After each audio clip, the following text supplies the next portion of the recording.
Hello all, welcome to Hitbullseye. So we are continuing with the session of Bulldoze Weekly Current Affairs. So in this session we are going to cover up few very important topics which are very much important for your exam point of view. Before going into this session, I would like you to please subscribe this channel, click the bell icon, so whenever we upload any video you get the notification about that. So there are certain topics which had happened last week, so we are going to cover up those topics first. Those topics are very important if we consider the MCQ questions or the examination types question. So what are these news and what are these topics that we need to follow? That is of second week of August. So according to the second week of August, the first topic that we need to do is Open Network for Digital Commerce, that is ONDC. So what is this ONDC? We're going to cover up that and why it is in news. Then is Langya. So it is a new virus. Next is Universal Postal Union, UPU. Asian Regional Forum, recently that meeting had held of Asian Regional Forum, we are going to cover up that. Then is Pradhan Awas Yojana Urban. Then is Chief Justice of India, because the new Chief Justice of India is selected and he is going to take care of his office. So who's that? Then is Dinosaur Footprints in China. So this news is very much in this topic was very much in news last week, that why this dinosaur footprints in China in news, because it is the largest number of footprints that had found around the world, that is in China. Then is exercise Vajra Prahar 2022, right? That's a military exercise. So these are the topics that we are going to cover up. So the first topic is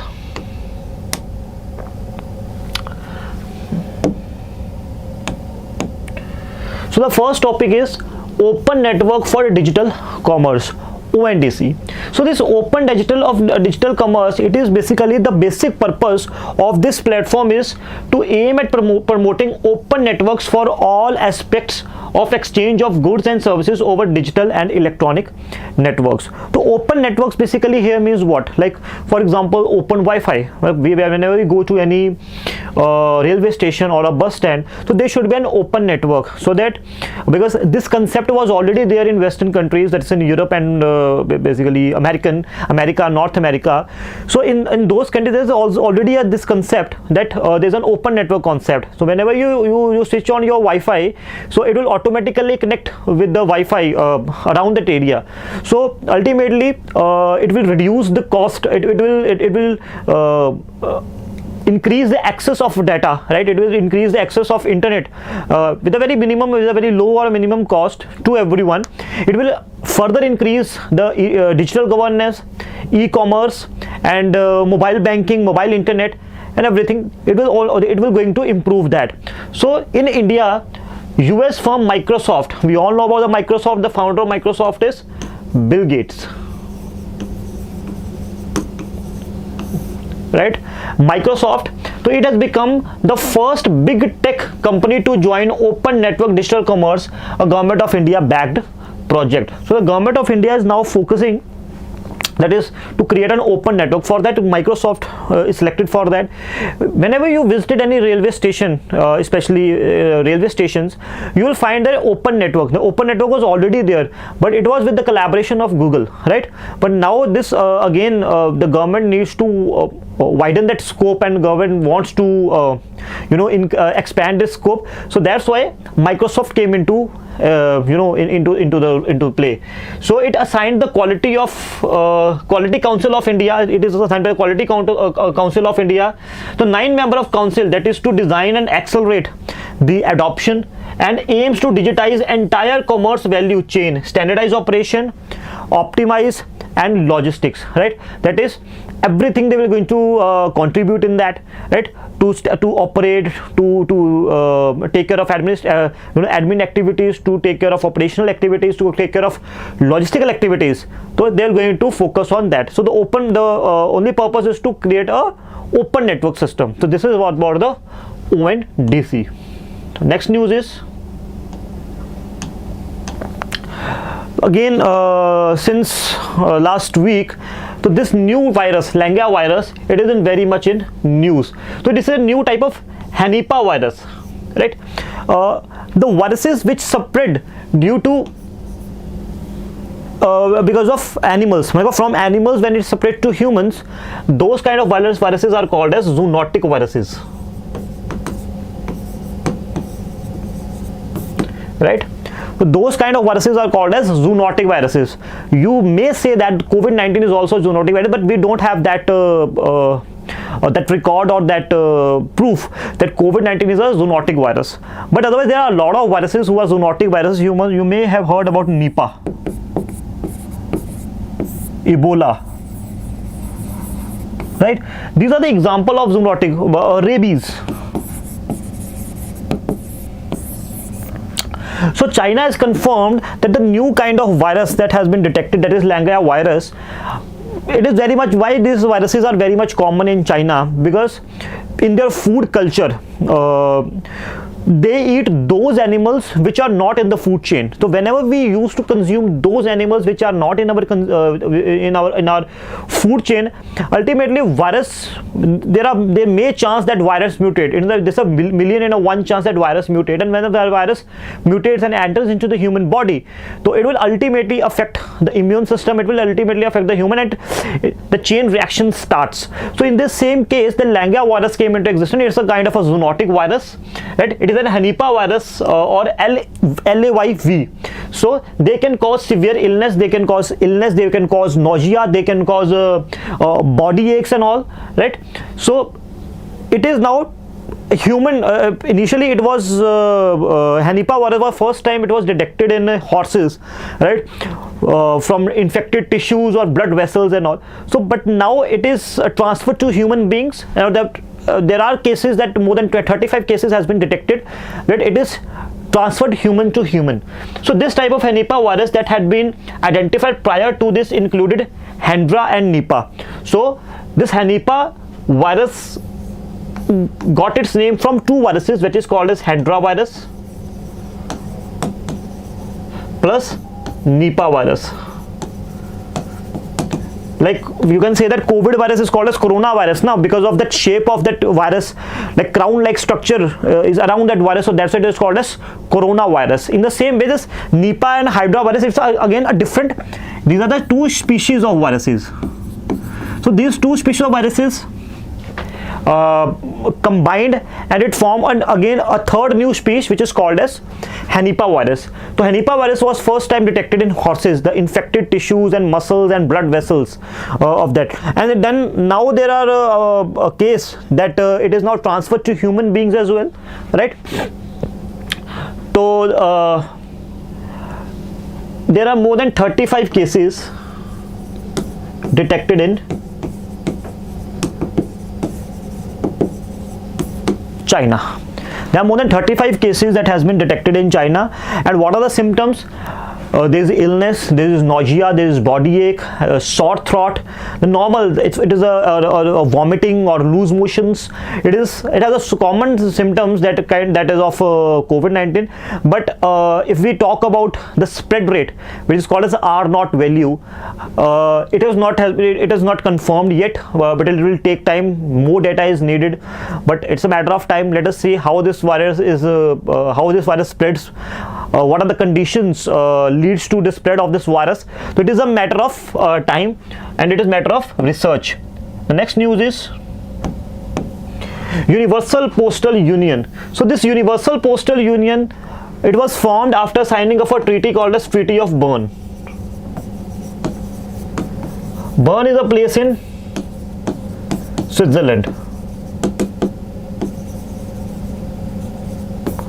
Bern is a place in Switzerland, right?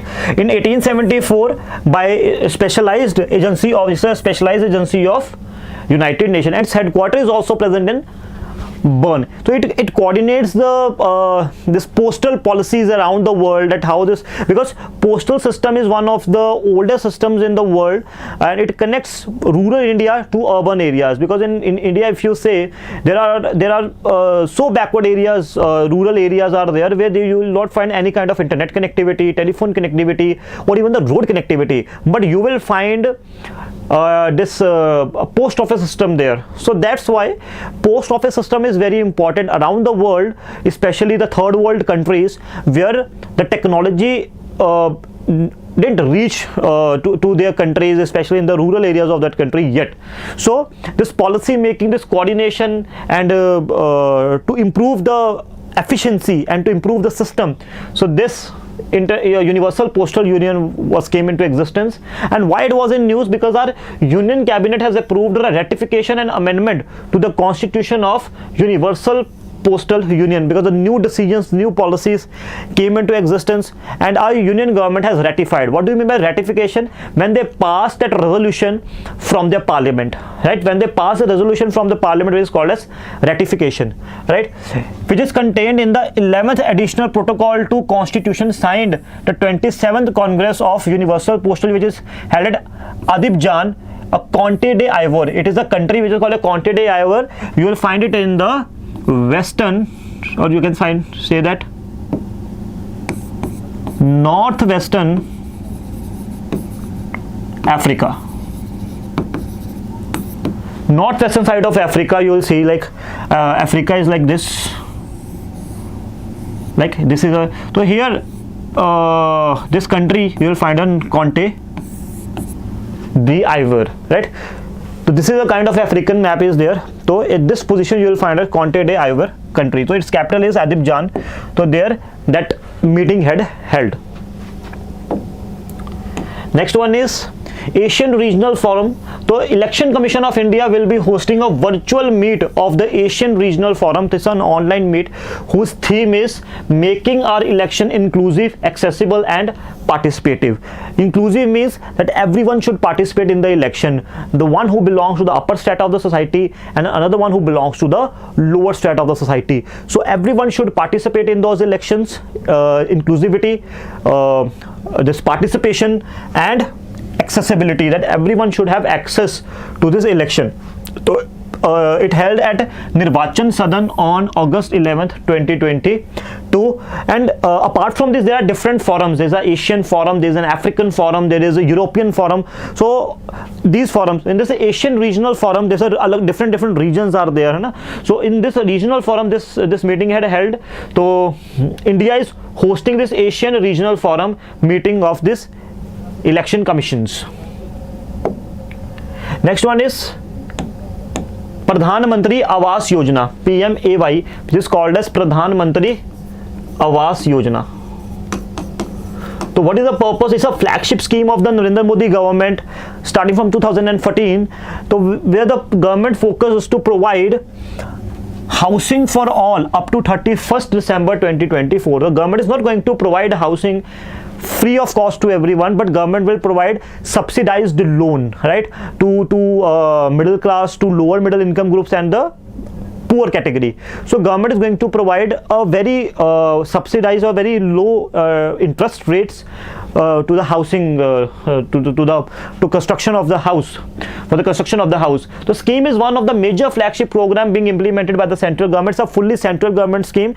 That whole of this program is this whole of the money will be provided by the central government. The continuation of the scheme based on the request of states, UTs, up to 31st of December 2024 will be completion of already sanctioned houses under beneficiary led construction, right? Beneficiary led construction is the one who needs that house, and who all are eligible for this program. The one who don't have who don't have a pakka house, or you can say that there's a pakka house and a kacha house. So who don't have that pakka house, so that person all over India, so that person is eligible for this program. And it is basically affordable housing for all. So that's why the government didn't say free housing for all, but government says it said affordable housing for all. So it's an affordable housing of all, and it's an in situ slum redevelopment verticals. In situ matlab the person who are already living there, for example, they are living in a slum area, so they are not going to shift from one place to another. So the place where he is actually already living, so here the government will provide loan to construct that house where he is already living, right? That is called as in situ slum redevelopment verticals. So that's why it comes under Ministry of Urban Affairs, right? So the different ministry is already allotted for this program. Next is the next Chief Justice of India. He is going to replace the present Chief Justice N.V. Ramanna. So Justice Uday Umesh Lalit, U. Lalit, was appointed as 49th Chief Justice of India, who is going to replace Justice N.V. Ramanna after President Draupadi Murmu signs his warranty of appointment. Who appoints President of India? Who appoints Chief Justice of India? He is appointed by President of India. Now, who is going to be Chief Justice of India? Who is the senior most judge of a Supreme Court, right? Oath, it is going to be administered by President of India. Whenever he is going to resign, he has to resign by writing it to the President, right? About his salary, so his salary is decided by the Parliament, right? Whatever the Parliament decides, and it is going to come from Consolidated Fund of India. And when he retires, his salary comes out from Consolidated Fund of State, right? So what is an extra function? So whenever President resigns or President died in his office, right, the Vice President will be the acting President of India. So whenever Vice President is also not available or he resigns, then Chief Justice of India came into force and he acts as President of India. There was only one incident when it happened in past, that is Justice M. Hidayatullah. Justice M. Hidayatullah was there, who became President of India when President and Vice President both were not in office. And one more function is that apart from his own duties of judiciary, one more function is that he administers the oath of President, right? So this is about the Chief Justice of India.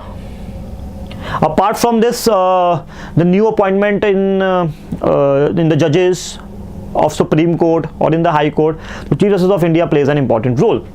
So this is about the Chief Justice of India. Next one is, so dinosaur footprints in China, right? So for the first time, scientists have discovered 4,300 dinosaur footprints. It is the largest in number found till today, and it is founded in Zhangjiao province in the northern China. So this is the largest number of footprint fossils found in one spot of the country. It's in the properly one spot, and these dinosaurs were found about 250 million years back. This around about 250 million years back, it was the dinosaurs were there. First point. Second point, it was believed that dinosaurs extinct after the collision of asteroid. It is believed that one asteroid hit the earth and it covers whole of earth with dust, where the sunlight fails to reach on earth, right, which increases the temperature, which leads to ice age, and it then all plants and all they died because the sunlight, because of photos, they can't produce their own food because the sunlight didn't reach on the surface and plants died, which also leads to decrease in the concentration of oxygen in the atmosphere, in the air, which leads to death of dinosaurs. So it is a theory, but we cannot say that it is a true fact, but it is a theory that may had happened. So otherwise no one knows how the dinosaurs extincted. So but the news here is that for the first time the dinosaurs footprint in a single country, it is founded in the Hebei province of Zhejiang, right? Zhangjiao, not Zhejiang. Xinjiang is something else. Zhangjiao. Next is, so there is a military exercise that is called as Vajra Prahar 2022 version between Indian Army and